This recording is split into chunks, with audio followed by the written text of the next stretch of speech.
think this has been a great first journey through the book of Genesis, BEREISHIT.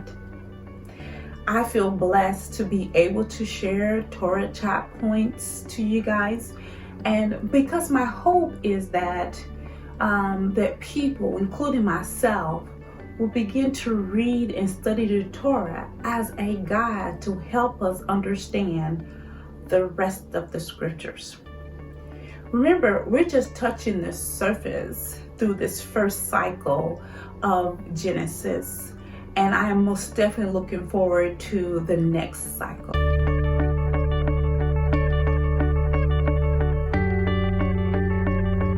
Welcome back to Torah Chat Points. My name is Patrice Robinson with Reconcile with the Kingdom, where we're working towards becoming a harmony of the whole word of truth.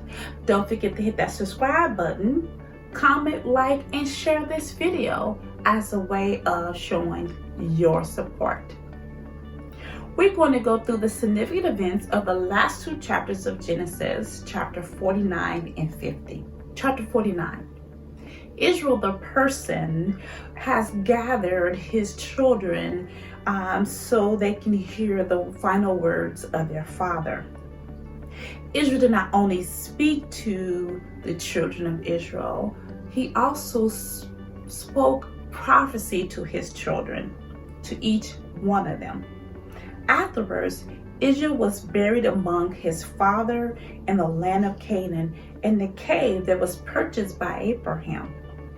In this cave was buried Abraham, Sarah, Isaac, Rebekah, and Leah. Chapter 50. The person Israel has passed away, and Joseph requested the physicians to embalm him, embalm his father, which is going to take about 40 days. And then we have the time that the Egyptians would mourn for him, which is another 70 days. Joseph and Pharaoh began to discuss Israel's burial arrangements, which was among his fathers. He did not want to be buried in Egypt. His service was so huge that the Bible actually describes it as a great company. And the Canaanites noticed this, and they said that this is a grievous mourning time for Egypt. The brothers became concerned after all this time that Joseph was going to plot out his revenge against them after the father passed away, which led me to believe that Israel, the person, was aware of what his other children had did to their brother Joseph. So he was aware of the situation, and he instructed them on what to say to Joseph. This chapter, that Joseph also was noted that he was 110 years old when he passed away. And he was able to see the third generations of his sons that passed away, that is Ephraim and Manasseh. Because he passed away, he made the children of Israel to promise that they would most definitely, when Yehovah come and visit, that they will carry his bones away, because he wanted to be buried among his father. Today's focus is on faith. Now, the Hebrew writer is a great spot for all of us to go look at and read.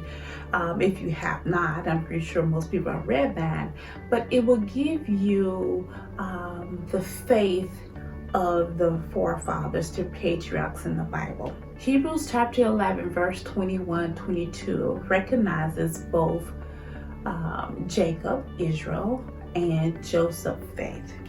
And it reads as, by faith, Jacob, as he was dying, blessed each one of his sons, Joseph, and he also had time to worship, leaning on top of his staff. 22. By faith, Joseph, when he was dying, made mention of the exodus of the sons of Israel and gave orders concerning his bones. Yes, even Joseph was able to prophesy that Yehovah will be visiting them and that there will be an exodus. And when you go, don't forget my bones. I think it's worth going over the blessings that Israel spoke of each one of his children, including his adopted sons, Ephraim and Manasseh. Ephraim was elevated as the firstborn blessing because he became many nations. It kind of reminds me of Abraham when Abraham became the father of many nations. Manasseh will also become a nation. Reuben, the firstborn son, will not be the leader of Israel because he defiled his father's bed by lying with one of his wives, which is one of his brother's mother, his stepmom.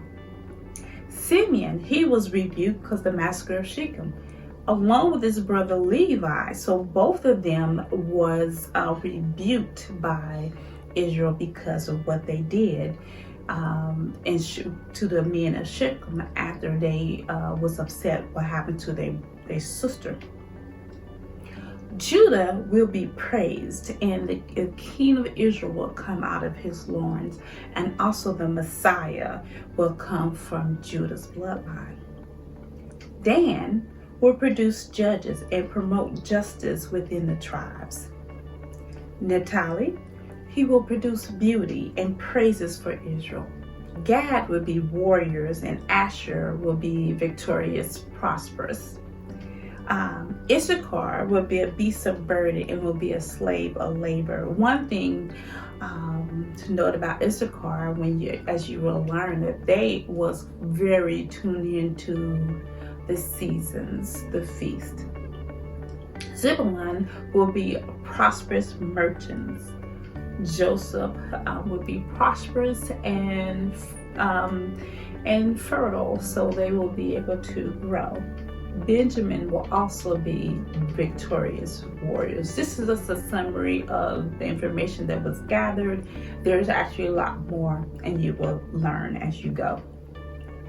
Each tribe have received their blessing, if you will consider some of the blessings that was spoken about their future as their children, as they multiply and become the nation of Israel.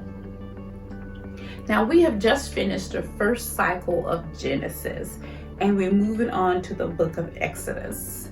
Exodus in English, Shemot in Hebrew. The next Torah Chat Points will be Exodus chapter 1 through 3.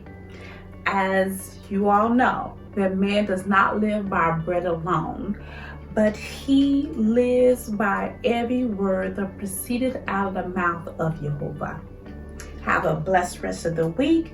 Don't forget to join me on Saturday at 10 a.m. for a Sabbath discussion, and next Tuesday at 7 o'clock p.m. for Torah Chat Points. Thank you.